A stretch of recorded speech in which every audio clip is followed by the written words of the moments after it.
हे पिन बरोबर लागले नाही की हा असं आता होतं. छान आला, एकदम छान आला.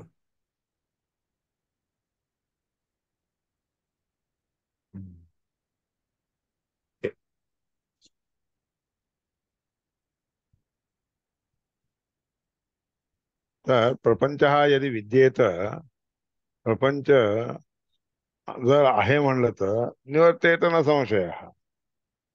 ते निघून जाईल ह्याच्यामध्ये शंकाच नाहीये. असेल कारण हे सगळं माया मात्र आहे. माया मात्र आहे म्हणजे काय, प्रपंचाच्या इच्छेने सृष्ट झालेलं आहे. द्वैतम म्हणून त्याला द्वैत. द्वे इथे गते यतस्तस्मात् द्वैतम. इथे दोन गोष्टी इथून निघून गेलेल्या आहेत. प्रपंच आहे म्हणून म्हणण्यापासून, प्रपंच नाही आहे म्हणण्यापासून दोन गोष्टी निघून गेल्या. म्हणून त्याला द्वैत. ज्ञान आणि मात्र कळून जातो, ज्ञान नसेल तर काही कळत नाही असा अर्थ. परमार्थता पाहिलं तर, पारमार्थिक रूपाने पाहिलं तर प्रपंच अद्वैत आहे. म्हणजे परमात्म्याच्या मुळे सगळं काही आहे असं कळून. मग हे द्वैत प्रपंच मताच्या विद्येत. सारखं झालं का याचा अर्थ? म्हणजे त्याच्यासाठीच मार्क केला असेल. हा, द्वैत म्हणजे काय? नाही, अद्वैत कोणत्या अद्वैत रीतीने द्वैत? मताप्रमाणे झालं नाही, प्रपंच माया हो, आहे फक्त. हो. माया मात्र मिदम सर्वम म्हणून ते लोक त्याच्यासाठी, माया मात्र आहे सगळं. नुसतं दिसायला हो, नंतर ह्याच्यात काही नाहीये असं. पारमार्थिक रूपाने पाहिलं तर अद्वैत आहे. आणि पारमार्थिक रूपाने नाही पाहिलं, सरळ पाहिलं तर हे सगळं द्वैत दिसणार. अरे हे प्रपंच आहे बरं का, आपला बायको आपली बायको, आपलं घर आपलं दार आपलं आपलं सगळं आपलं आपलं असं. कळतं. आणि हे सगळं केव्हा निघून जातं? प्रपंच हे सगळं आपलं आहे असं जोपर्यंत दिसून येत असतं, तोपर्यंत सगळं भिन्न भिन्न असणार आहे. आपण वेगळे, आपली बायको वेगळी, आपलं घर वेगळं, आपलं दार वेगळं, आपलं हे असं सगळं वेगवेगळ्या रीतीने दिसून येतं. आणि ते, ही गोष्ट निघून जाणार, ही गोष्ट आपुलकीपणा त्याच्यामध्ये त्याच्याबद्दलची आहे ते निघून जाणार. हे सगळं परमात्म्याने दिलेलं आहे, आपलं काहीच नाही आहे असं जेव्हा समजतं, असं समजणं याला द्वैत म्हणतात. आणि हे मायाने हे सृष्ट झालेलं आहे, परमात्मा आपल्या इच्छेने सृष्ट केलेलं आहे. आपण आपल्या इच्छेने सृष्ट केलंय तसं समजत नाही, कधी कधी कळतच नाही. त्यामुळे अद्वैतम परमार्थता, पारमार्थिक रूपाने पाहिलं तर सगळं अद्वैत आहे, आपलं काहीच नाही आहे असा अर्थ. पारमार्थिक रूपाने पाहिलं तर असं अद्वैत आहे, म्हणजे सगळं एकच आहे. अद्वैत आहे. हो, पारमार्थिक रूपाने सगळं एकच आहे म्हणजे त्या परमात्म्याचंच आहे, आपलं नाही आहे असं अच्छा कळून अच्छा. जाणं, हम्म. त्याला अद्वैत म्हणतात. अच्छा, म्हणजे परमा बाकीच्या वेळेस काय, आपण वेगळा, आपण वेगळं, आपलं घर वेगळं, आपलं आपलं वेगळं वेगळं वेगळं म्हणून प्रपंच दिसून येतो. हम्म. त्याच्याबद्दल संशय देखील येत नाही त्याला. हे माझं आहे असं म्हणण्यामध्ये संशय देखील येत नाही. द्वैत भावना ठेवली, हम्म. अद्वैत भावना ठेवली तर सगळं परमात्म्याच आहे असं समज. हम्म. म्हणजे इथं द्वैत आणि त्याच- अद्वैतला आपण जे सिद्धांतिक हा. नाही, चर्चा होत असते तो अर्थ सैद्धांतिक नाही इथे. पद्धती प्रकार आहे.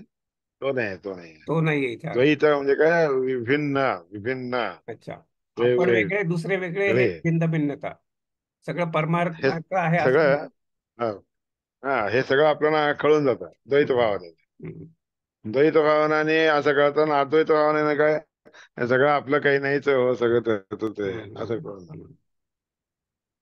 हे मला सगळं परमात्माच आहे, आपलं काही त्याच्यासाठीच नाही. मला मार्क केलं दिसतंय, की म्हणजे मला असं, आपण नेहमीची चर्चा असते ना, भगवान हा म्हणजे परमात्मा आणि आपण हा, एक, हे अद्वैत, आणि ते आणि हे वेगळं म्हणजे तो ते तसा अर्थ भावना नाही नाही, इथे. ते ते भावना नाही. ते नाहीये इथे. आपण आपण आणि परमात्मा एक आहे अशी भावना नाही. हम्म. आपलं काहीच नाहीये, हे हम्म. सगळं त्याचंच आहे असं समजून घ्या. ह्याला अद्वैत म्हणतात. अजून काय? अजून एक, अजून एका ठिकाणी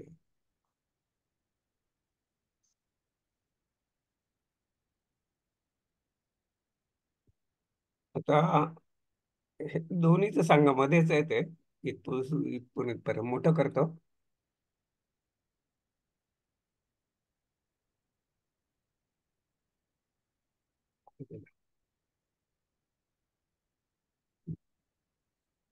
भवती इति मुक्तानां. हो.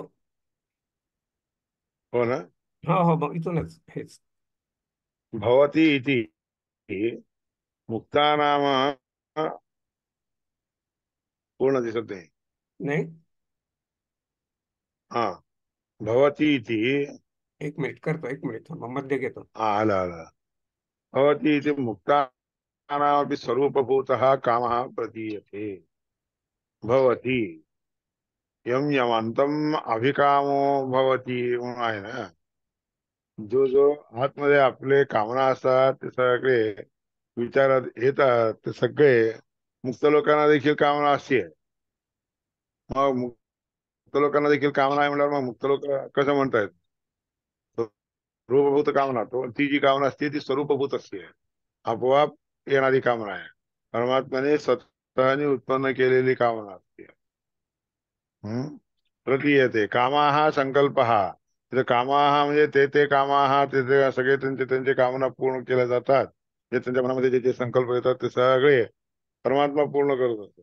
आनंदो मुक्तानां तारतम्यतः. आणि त्या मुक्त लोकांना आनंद जो आहे की नाही, तो आनंद देखील त्यांच्या त्यांच्या कामनेप्रमाणे होतो. म्हणजे एकाने कामना केली की सगळ्यांना तीच कामना असं नसते.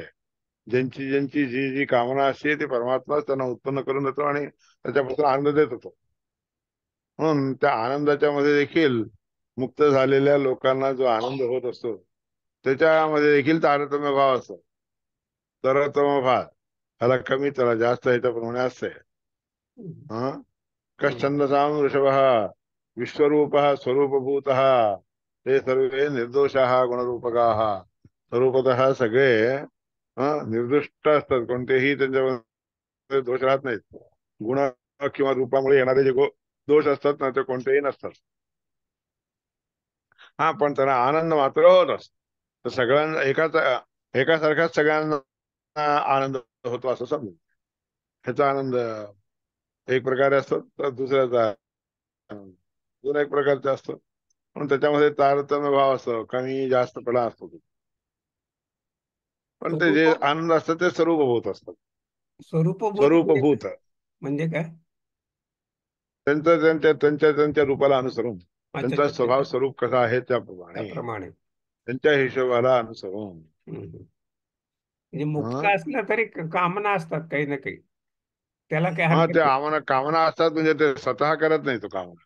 अच्छा त्या. ती कामना स्वतःच त्याला होत नसते. इथं हम्म. काय आहे, ती कामना आपल्याला होत असते, आपली कामना. हम्म.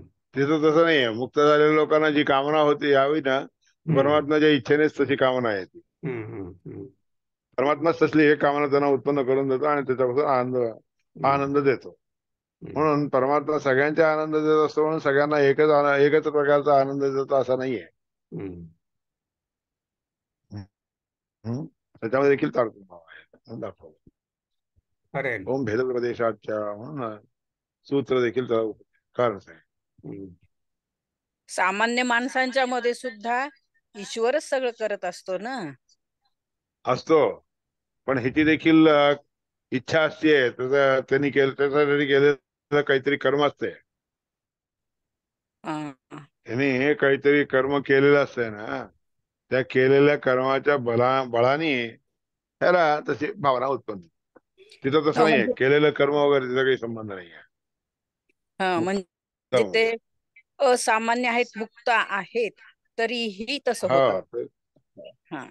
हो, हम्म. आपल्याला जी इच्छा होत असते, आपल्याला जे होत असते की ते गेल्या जन्मी केलेल्या किंवा आधी केलेल्या कर्माचं फळ असते, हम्म. त्यामुळे तशी इच्छा होते. तिथं तसं काही नसतं. हम्म.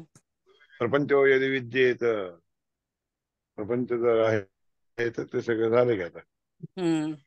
तर आम्ही सर्वतः काम हा प्रतीयते. कामा हा म्हणजे संकल्प. काम शब्दाचा अर्थ संकल्प, आनंद. म्हणून संकल्प देखील परमात्माच त्यांच्याकडून करून घेतो आणि त्याच्याप्रमाणे सुख प्राप्त करतो. झाले, मार्क केले त्यांच्या माझे, झाले. स्वरूपभूत असतात, त्यांचे स्वरूपच तसं असतं. बाकीच्यांनी आपले हा. विचारू शकतात. माझे मार्किंग केलेले संपले.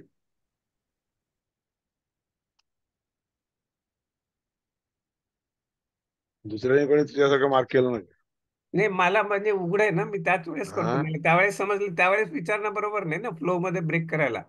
मी तिथे मला जे वाटलं की हे आपल्याला पण समजत नाही किंवा वेगळं वाटतंय तू आपल्याला तू मनामध्ये. जसे मार्क केले तसं नाही, तू कसे मार्क केलेस तसं सगळ्यांनी मार्क करायचं. हो झालं नसेल काय करत. हो, नोटबुक ठेवा. शाळेत नाही. कॉलेजमध्ये असल्यासारखं राहा, म्हणजे जास्ती चांगलं समजेल, आतमध्ये हो, उतरेल. एक पेन आणि नोटबुक ठेवून घ्यावं. कुठं कुठं काम आहे ते एकदा नोट करून घ्यावं. झालं. तुम्ही नुसता श्लोक नंबर लिहिला तरी मी नंतर दाखवू शकतो उघडून. आता जे आपण हो, शिकलोय ते ठीक आहे. सगळं उघडं आहे, तुम्ही म्हणाल ते उघडं करून देतो मी. देत आहे. ठीक आहे. श्रीमद भगवद्गीता आहे, दश प्रकरण आहे, आणि ते 1 2 3 4 5 6 ह्याचे ते उपनिषदाचे 6 उपनिषद आहेत. आहे. झाले आपले उपनिषदाचे 6. 6 पूर्ण झाले.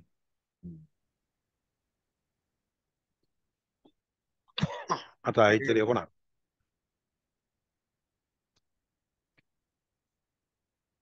अजून काय म्हणतात शांतेश, काय म्हणतात? त्याला तित्री. सांगितलेला उपदेश. तित्री म्हणजे ते याज्ञवल्क्य महर्षी. हा, हा याज्ञवल्क्य महर्षी वैशंपायनाजवळ यजुर्वेद शिकतात. शिकल्यानंतर त्यांना जे हा हा आहे त्या वैशंपायन महर्षींच्या हातून एक गोहत्या घडली, आणि ते पाप निवारण करण्यासाठी म्हणून तीर्थयात्रा करून यावं आहे. पण ते अत्यंत वृद्ध असतात आणि ते अजून होत नाही. म्हणून शिष्याना तुम्ही माझ्या नावाने करून या रे. मग याज्ञवल्क्य महर्षी काय म्हणतात, तुम्ही पाप केलं तुम्ही बघून घ्या, आम्हाला कशाला लावतात म्हणलं. हा? हा मग ठीक आहे, मी शिकवलं सगळं परत देऊन टाक मला. मग त्याने वमन केलं, त्याने वांती केली. वांती केलं, सगळं काळ होत अगदी. काय हा घाण असं काळं काळं असतं ना, तर सगळं व्हावं. आणि मग ते वांती केलेलं सगळं तिथं सगळे असलेले ऋषी लोक होते ना, जे जे ऋषी लोक होते ते लोक काही काही तितरीचं म्हणजे टिटवीचं रूप घेऊन हा त्यांनी वमन केलेलं सगळं खातात ते. हा हा म्हणून ती शाखा त्या त्या ऋषींची जी शाखा आहे त्याला तैत्तरीय शाखा, म्हणजे टिटवीच्या रूपाने खाल्लेलं असतंय ते. आणि ते हा खाल्लेलं देखील काळा असते, काळा काळा असतं, म्हणून त्याचं नाव कृष्ण यजुर्वेद. तैत्तरीय म्हणजे कृष्ण यजुर्वेद त्याचं नाव. हा, हा हा टिटवीच्या रूपाने खाल्लेलं असतं त्या ऋषींना सगळ्यांना सांगितलेलं आहे तैत्तरीय शाखा, इतरी शाखा. म्हणून कृष्ण यजुर्वेद म्हणून देखील त्याला म्हणतात. आणि तिच्या शुक्ल यजुर्वेद शाखा म्हणजे पुन्हा हा सूर्याकडे जाऊन तपश्चर्या करतो याज्ञवल्क्य. हा मला यजुर्वेद शिकवा. मग तो सूर्य पांढरा शुभ्र घोड्याचं रूप घेऊन त्याला शिकवतात. होय होय, ते आहे म्हणून ते शुक्ल यजुर्वेद. यजुर्वेद. आणि त्याला वाजसनेयी शाखा. वाजसनेय म्हणजे काय, घोड्याच्या रूपाने प्राप्त झालेले यजुर्वेद, तशी शाखा. त्यांना त्या ह्याला शुक्ल यजुर्वेदाला वाजसनेय शाखा म्हणतात. हा हा शुक्ल यजुर्वेद म्हणजे हे कृष्ण यजुर्वेदाच्या वरच आहे, आणि ते शुक्ल यजुर्वेद. म्हणून असं लोक मुद्दाम सांगतात का आम्ही शुक्ल यजुर्वेदी आहेत बरं का. आहेत ना त्याच्यात. हम्म. ते द्रोही असतात ना, गुरुशी द्रोह केला ना याज्ञवल्क्याने. हम्म. हा, गुरुशी द्रोह करून हे घे जात निघून जाय ओकून हम्म. टाकलं. हम्म. हे त्याला गुरुद्रोह म्हणतात ना. हम्म. म्हणून शुक्ल यजुर्वेदी लोक पुन्हा नंतर ते शुक्ल यजुर्वेद तयार करतो ना, त्याकरता ते लोक गुरुद्रोही असतात असं असतं. हम्म. मोठ्यांच्यावर त्यांना आदर नसतो, हम्म. स्वाभाविकच आहे, पण खरे स्वाभाविकपणे आहे. एवढे मोठे ऋषी खरं त्यांनी हा? गुरुद्रोह करणं म्हणजे एकदम विचित्र वाटतं ना जरा. हो, आता ते इच्छाच असते भगवंताची, वेदव्यासांची इच्छा असते. हो. यजुर्वेदामध्ये 2 प्रकार व्हावे, इच्छा असते म्हणून असं करवतात. त्याला तशी प्रेरणा देतात. हा, हा वेदव्यास म्हणजे परमात्माच की. होय. हा.